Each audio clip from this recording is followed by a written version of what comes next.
Hello, my name is Sama Steenstra. I'm the Recycling Modernization Act Project Manager, and I'm here to talk about the Plastic Pollution and Recycling Modernization Act, or Senate Bill 582, which passed during the 2021 legislative session.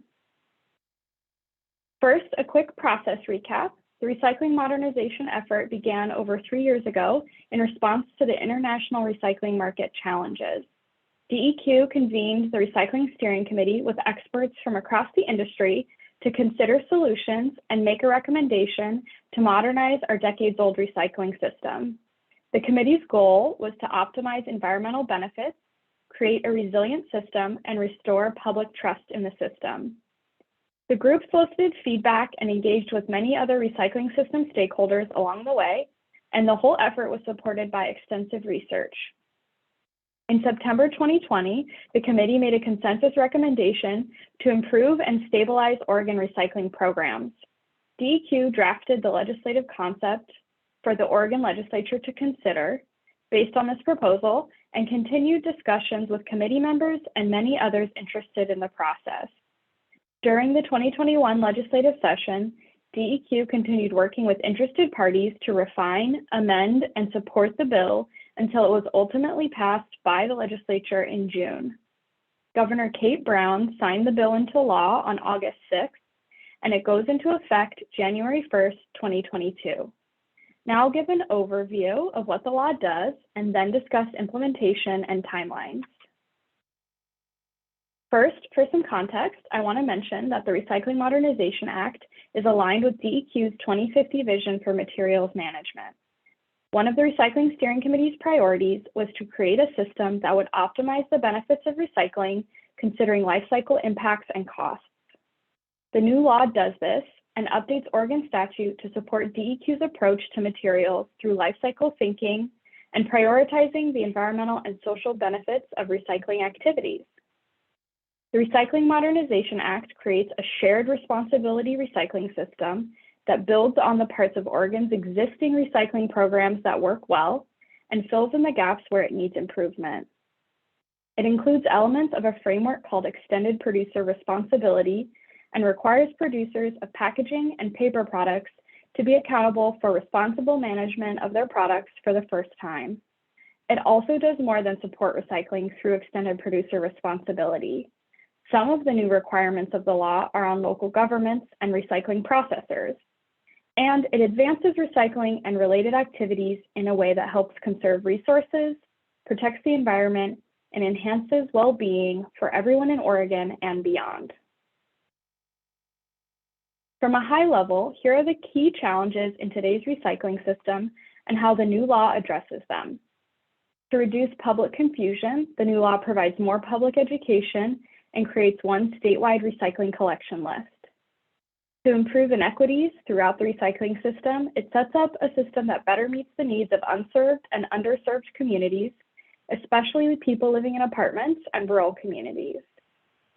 To address a lack of producer funding to support recycling programs and historically unstable and volatile recycling markets, it requires producers to share responsibility with local governments and ratepayers, and thus stabilize costs and take that volatility off local governments and ratepayers' shoulders. To address a trend in Oregon of creating more garbage and recycling less over time, the legislation will increase the quantity and quality of recycling as it becomes easier and more accessible across the state. It also creates incentives to use fewer materials and significant funding to reuse materials and prevent waste at the source. And where we currently have no guarantee of responsible recycling, the new law requires producers and recycling processors to ensure that material collected for recycling is actually recycled and in ways that protect the environment and human health. So here's how the Recycling Modernization Act achieves those solutions and more. Producers of covered products, which include packaging, printed paper, and food serviceware, will join and make payments to a producer responsibility organization, or PRO. The PRO will fund necessary upgrades and perform other functions that will make Oregon's recycling programs more convenient, accessible, and responsible. The Recycling Modernization Act is a shared responsibility model. The producers are fully responsible for some defined elements and share in the responsibility for carrying out many others.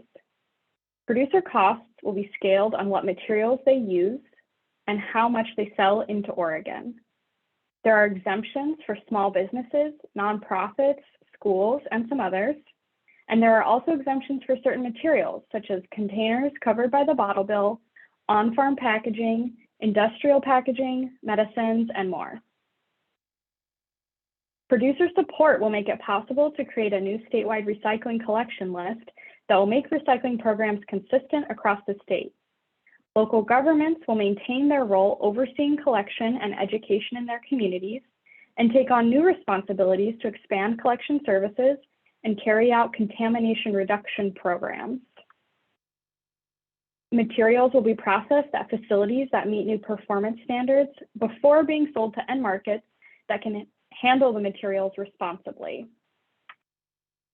And DEQ will oversee the recycling system and hold producers and other parties accountable where necessary.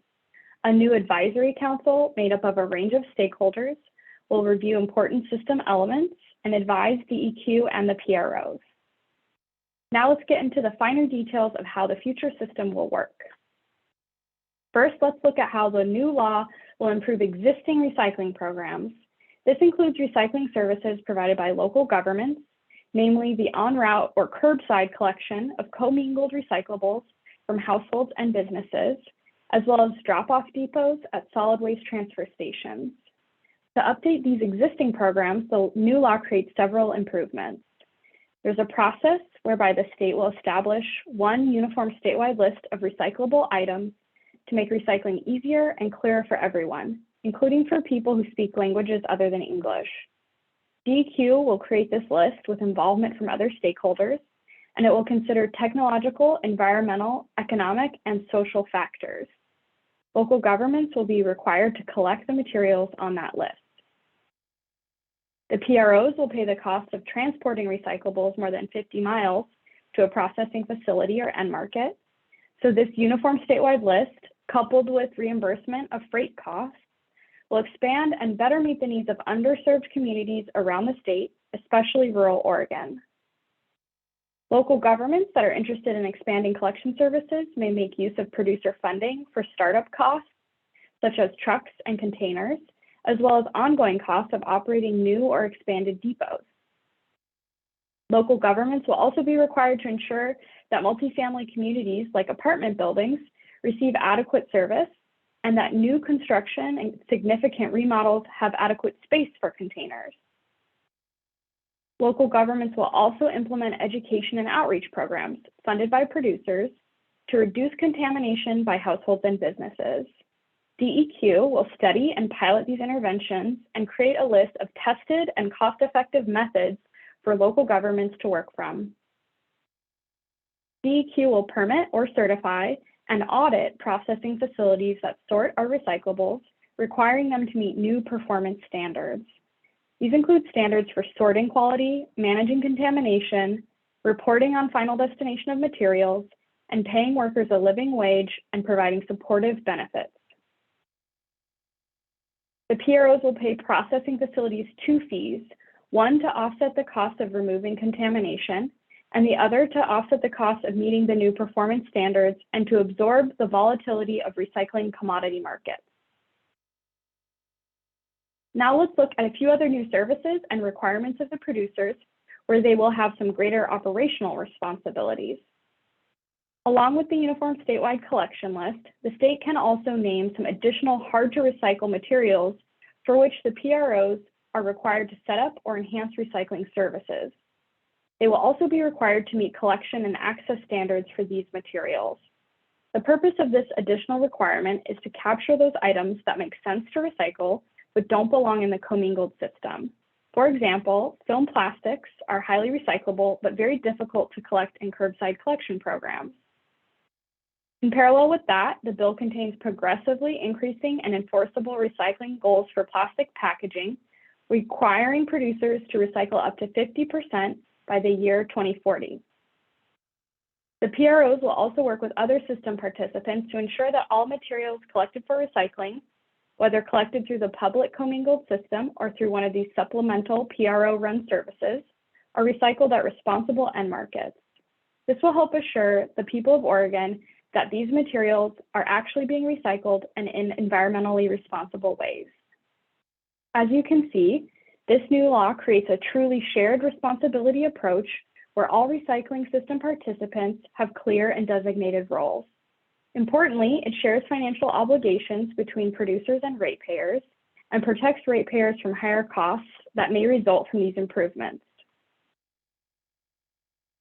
The new law also addresses some other important elements of recycling and the life cycle impacts of packaging.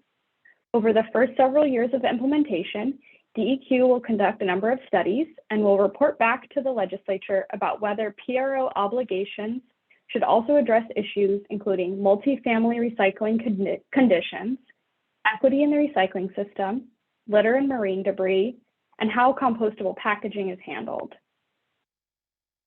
The legislation also repeals the current requirement that the chasing arrow symbol be stamped on all rigid plastic packaging, and it creates a truth and labeling task force that will study the issue of misleading labeling and provide a report to the 2023 legislature. As I mentioned before, the new law prioritizes reducing the life cycle impacts of packaging. So in addition to the elements already covered, the new law also requires the 25 largest producers to conduct life cycle assessments of some of their products and share that information publicly. And it requires producers to set their membership fees in a way that incentivizes more sustainable product design. Lastly, producers will also fund programs that reduce the environmental impacts of covered products through means other than recycling, such as waste prevention and reuse. DEQ will administer this program potentially through grants. Implementing this program will include a multi-year process of planning, research, implementing, and reporting. We have approximately 4 years to conduct a large amount of foundational work before the first PRO program plans are implemented in July 2025, including several studies, rulemakings, pilot testing, creation of a new permitting and certification program, and more. DEQ is now in the midst of implementation planning, which will continue through the remainder of the calendar year. In 2022, the law goes into effect on January 1st, and then DEQ will begin to hire new staff dedicated to this program. The Advisory Council will be appointed and begin meeting quarterly, and the Truth in Labeling Task Force report is due in June. In 2023, the first rulemaking will take place. DEQ's statewide needs assessment of local government interest in expanding collection services is due no later than July 1st. DEQ will also conduct pilot projects for contamination reduction and studies for processor-related fees.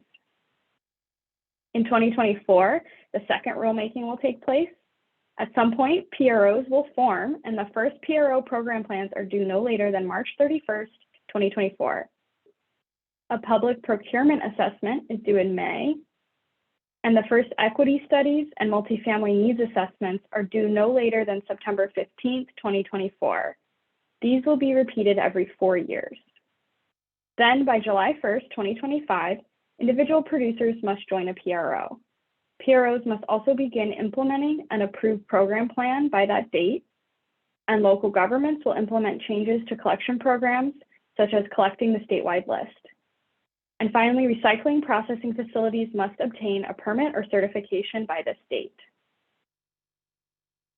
So more details about implementation will be available early next year when DEQ is further along with planning and hiring. There will be formal opportunities where interested parties can be involved, such as rulemaking, the Advisory Council, and public comment periods related to PRO program plans and annual reports. There is a stakeholder interest form on DEQ's website where you can express interest in these opportunities. Stay tuned to DEQ's website at this link, and there you can also sign up for our email list to receive job postings and other general updates. Thank you very much.